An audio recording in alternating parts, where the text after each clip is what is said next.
ముఖ్య అతిథులుగా వచ్చేసినటువంటి ఉర్దూ అకాడమీ చైర్పర్సన్ జనాబ్ ఫారూక్ షుబ్లీ గారికి, అదేవిధంగా మనందరి నాయకులు కదిరి నియోజకవర్గంలోనే కాక అనంతపురం ఉమ్మడి జిల్లాలో కార్యకర్తల కోసం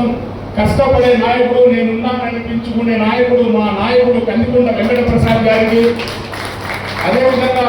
Urdu academy vice chairman Khan గారికి,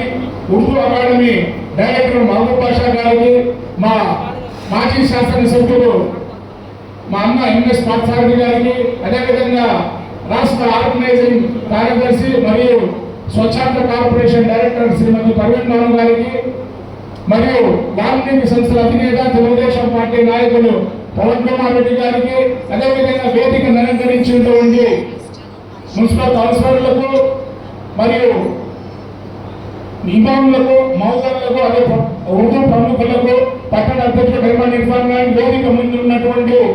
ఉర్దూ అభిమానులకు, మైనార్టీ సోదరులకు అందరికీ పేరు పేరున నమస్సుమాలు తెలియజేసుకుంటూ, ఇందాక మన మాలిక్ గారు చెప్పారు, ఏదైనా ప్రభుత్వం ఉంది, ఏదైనా నాయకుడు ఉన్నాడు మైనార్టీల సంక్షేమం కోసం అంటే అది ఒక చంద్రబాబు నాయుడు గారి అని చెప్పి ఇప్పుడే చెప్పడం జరిగింది. ఎందుకంటే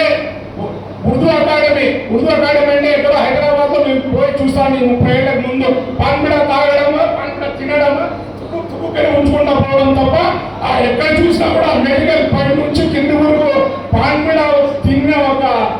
ఇదే తప్ప వేరే ఏది కనబడదు. తెలుగుదేశం పార్టీ ప్రభుత్వంలో